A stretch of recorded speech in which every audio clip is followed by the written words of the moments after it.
قرآن میں کیا کہتے ہیں؟ وَقَدَّرَ فِيهَا أَقْوَاتَهَا، اللہ فرماتے ہیں ہم نے اس زمین میں انسان کو پیدا کرنے سے پہلے اس زمین میں خوراک کے ذخائر کا ایک اندازہ لگا لیا تھا کہ کتنے لوگوں نے آنا ہے، اس حساب سے ہم نے اس زمین میں پہلے سے پیدا، بولو بھائی، کر دیا۔ تو خواتین کو چاہیے اپنی صحتوں پہ بھی ترس کھائیں۔ جو موٹاپا چڑھ رہا ہے اتنا زیادہ، یہ نسل روکنے سے چڑھ رہا ہے۔ جن کی اولادیں ہوتی ہیں ان کی فٹنس دوسروں سے زیادہ اچھی، ان میں موٹاپا نہیں آتا، عمریں لمبی ہوتی ہیں۔ اور بڑی بات ہے، اللہ تعالیٰ اولاد دیتے ہیں جو ہے وہ بڑھاپے کا سہارا بنتی ہے۔ بڑھاپے میں کون عزت دے گا بھائی آپ کو؟ کون پالے گا آپ کو؟ کوئی بھی لفٹ کرانے کے لیے تیار نہیں ہوتا۔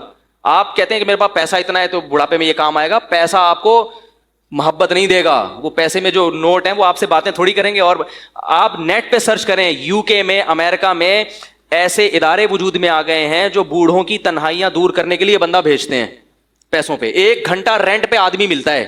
آپ ابھی سرچ کریں بیان ختم ہونے کے بعد، بڑھاپے میں ان کو کیا ملتا ہے؟ رینٹ پہ آدمی جو جائے گا اور خوب اچھی طرح گپ شپ کرے گا آپ سے۔ وہ کوئی دل سے تھوڑی محبت کر رہا ہے۔ کیسی برباد ہو گئی ہے وہ قوم، کیسے برباد ہو گئی ہیں وہ لوگ۔ اور یہ چیز ہماری قوم کی سمجھ میں نہیں آ رہی، برباد ہو گئے۔ اللہ کے ابھی 1 کروڑ پتی امریکن تھا، اس کا انتقال ہوا ہے۔ میں انشاءاللہ تلاش کر کے اس کا پورا حوالہ آپ کے سامنے پیش کروں گا۔ اس نے یہ بیان دیا ہے کہ میرا ایک بیٹا تھا، میں نے اس کو کھلایا پلایا اور نسل روکی، میرا بڑھاپا بہت ہی خراب گزرا ہے، میری یہ دولت میرے کام نہیں آ رہی۔ ایک ہندو نے ایک کمنٹ کیا نا کہ تم لوگ 20 کروڑ ہو گئے، 22 کروڑ کی آبادی ہو گئی، سوری پاکستانی تھا وہ، کہہ رہے ہم لوگ پاکستان میں 22 کروڑ ہو گئے، اس مولوی کو دیکھو کیا کر رہا ہے۔ تو مجھے خیال ہوا میں اس کو بولوں اس 22 کروڑ میں تم بھی ایک ہو۔ اگر یہ 22 کروڑ غلط ہیں تو تم بھی کیا ہو؟ بولو نا، غلط ہو۔ اس کا مطلب تم بھی غلط پیدا ہوئے ہو، تمہیں پیدا ہونا نہیں چاہیے تھا۔ ہر آدمی اپنے بارے میں کہہ رہے میں تو ٹھیک پیدا ہو گیا، لیکن یہ جو آبادی 22 کروڑ ہو گئی، جو 21 کروڑ 90,09,99 ہیں، یہ کیا ہیں؟ غلط ہیں۔ تو بھائی جیسے ہمارے والدین کا سب سے بڑا احسان کیا ہے کہ وہ ہماری حیات کا سبب بنے، ایسا ہی ہمارا اگلی جنریشن پہ سب سے بڑا احسان کیا ہوگا کہ ہم ان کو زندگی دینے کا سبب بنے ہوں گے۔ سمجھ میں آ رہی ہے نا؟ انگلش میں تو نہیں باتیں کر رہا میں۔ تو جو بھی یہ بات کرے نا کہ اتنی آبادی غلط ہے، تو اسے بولو پھر اس غلط میں تم بھی ہو، ٹھیک ہے؟ تمہارا پیدا ہونا بھی کیا تھا؟ غلط تھا، کیونکہ اس آبادی میں تم بھی ہو۔ وہ کہتے ہیں آبادی بڑھنے سے غربت ہوگی، تو اس غربت کا سبب تم بھی بن رہے ہو۔ تو بھائی وہ کہے گا کہ بھائی میں ہم ہی تو ہیں اس کائنات کے لیے، اللہ نے ہمیں تو بنایا ہے نا۔ دیکھو جائے آپ کے گھر میں مہمان آتے ہیں اور وہ کھانا نہیں کھا رہے، وہ کہیں گے ہم نے کھانا کھایا تو کم پڑ جائے گا، تو میزبان کہے گا بھائی کم پڑے گا تو کم پڑنے کے لیے تو ہم نے بنایا ہے، تمہارے لیے بنایا ہے۔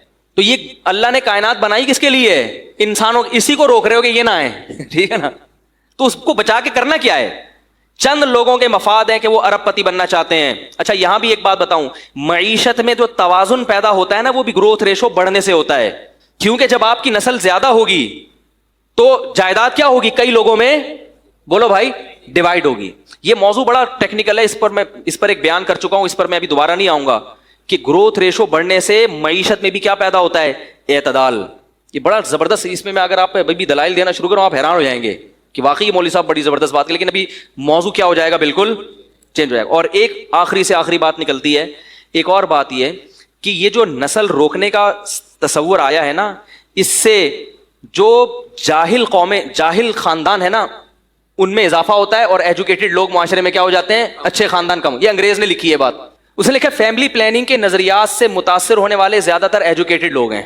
اچھی فیملیاں جو ہے نا وہ زیادہ متاثر ہوتی ہیں، کیونکہ وہ چاہتے ہیں کہ بھائی ہمارے بچے بالکل بہت ٹائٹ قسم کے 2 ہوں لیکن تمیز کے ہوں۔ یہ گنتیاں سکھائی گئی ہیں، ان کا خیال ہے کہ 10 تمیز کے ہو ہی نہیں سکتے، حالانکہ ایسا نہیں ہے۔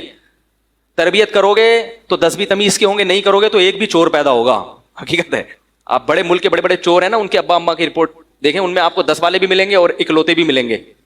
تو یہ بہت اہم پوائنٹ کی بات ہے، اس کو سمجھیں کہ جب میں نے بتا چماٹ مار دوں گا میں، اگر تھوڑا سا پیچھے رہو مذاق کر رہا ہوں۔ تو یہ ایسے یوں کر کے نا بیٹھا ہوا تھا، یوں کر کے، تو مجھے کسی بات پہ غصہ آتا تو میں نے کہا ایسا نہ ہو آپ کو لگا دوں گا کھینچ کے۔ تو کیا کہہ رہا تھا یار میں؟ ہاں، ایک گورے نے یہ بات لکھی ہے اور بالکل صحیح لکھی ہے۔ ایک گورے کی بتاؤں گا اور ایک سانولے کی بھی بتاؤں گا، یعنی اپنی، ہم لوگ سانولے ہیں نا، نہ ادھر کے نہ ادھر کے، ٹھیک ہے نا۔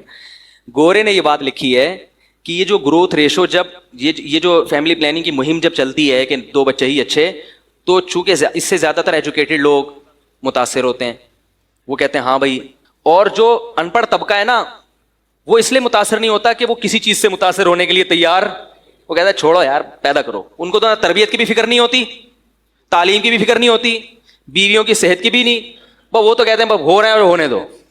نتیجہ کیا نکلتا ہے, جو نیچ اور گھٹیا خاندان ہے نا ان کا ریشو بڑھ جاتا ہے, اور جو اچھی فیملیاں تھیں وہ آبادی کا تناسب کم ہو جاتا ہے. چور اچکے بولو بھائی زیادہ ہو جائیں گے, تو چور اچکوں کو نہ بڑھنے دو. کیا خیال ہے, جو اچھی فیملی, اگر آپ سمجھتے ہو کہ ہم اچھے خاندانی لوگ ہیں تو پھر آپ کو اپنی نسل بڑھانی پڑے گی تاکہ آنے والی امت کو کیا ہو, فائدہ ہو. یہ گورے کی بات ہے. اب ایک سانولے کی بھی سن لیں. سانولا یہ کہتا ہے کہ گروتھ ریشو روکنے سے لڑکیوں کی پیدائش کا ریشو بڑھ جاتا ہے اور لڑکوں کا ریشو کم ہو جاتا ہے.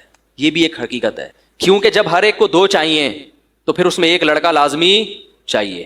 جس کو لڑکا نہیں ملا تو لڑکی ہوتی رہے گی, ہوتی ہوتے ہوتے ہوتے 6 بیٹیوں کے بعد ایک بیٹا ہو گیا تو وہ بریک لگا لے گا. جس کے لڑکا ہو گیا وہ 2 میں ہی لگا لے گا. تو لڑکیوں کی تعداد تو 6 8 8 پہنچے گی, لڑکوں کی تو یہ نیچرل جو ریشو ہے نا لڑکے اور لڑکیوں کا, یہ کیا ہو جائے گا, خراب ہو جائے گا, ڈسٹرب ہو جائے گا بہت بری طرح. پھر بیٹیوں والے پھریں گے رشتے تلاش کرتے, آئے وہی مل نہیں رہا ہے, یہ نہیں ہو رہا ہے, وہ نہیں ہو رہا. زنا بھی پھیلے گا معاشرے میں, یہ ہو رہا ہے. انڈیا اور چائنا کا میں کئی دفعہ بتا چکا ہوں کہ وہاں لڑکیوں کا ریشو کم کیوں ہے, حالانکہ وہاں بھی فیملی پلاننگ ہے, اس لیے کہ وہ ماں کے پیٹ میں بچی کو, تو یہ ظلم کرو گے تو پھر تو ہوگا, لیکن اسلام اس ظلم کی اجازت نہیں دیتا. بچی کو پیٹ میں مار نہیں سکتے. یہ بھی ایک ٹینشن ہے. جب پہلے بڑھتا تھا نا گروتھ ریشو, پہلے لوگ جانتے ہی نہیں تھے, تو کیا ایک خاتون کے 6 بیٹیاں ہو گئیں تو دوسرے کے 6 بیٹے ہو گئے. کیا خیال ہے, تو وہ بھائی اس کے 6 بیٹیاں بوجھ نہیں بنتی تھی بھائی, وہ ان چمونی آپا کے بھائی وہ 6 بیٹے اللہ نے اس کو دیے, اور وہ دوسری آپا ہیں ان کے کتنے بیٹیاں ہی بیٹیاں ہو رہی, تو کوئی بات نہیں, ان کے 6 بیٹیاں, ان 6 بیٹے سے ہو گئی شادی. اب کیا ہو رہا ہے, ان کے 6 تو ہو گئی لڑکے کی لالچ میں, ان کے بیٹے 1 2 سے زیادہ نہیں ہے, تو کس کو پہنائیں گی بھائی یہ بیٹیاں, نہیں آ رہی بات. تو یہ باتیں آپ کو میڈیا نہیں بتائے گا میرے بھائی, یہ باتیں آپ کو مولوی کے علاوہ, بولو بھائی, کیونکہ مولوی صاحب کو تقریر کے پیسے نہیں ملتے. اور پھر بھی خواتین نے اگر نیگیٹو کمنٹس کرنے ہیں تو دل کھول کے کریں, صحیح ہے نا. ہمیں یہ سمجھا ہوا ہے, میں نے آپ کو کچھ بھی نہیں سمجھا ہوا, کیونکہ مجھے زندگی میں اتنی گالیاں, لاکھوں کے حساب سے گالیاں پڑی ہیں خواتین کی طرف سے.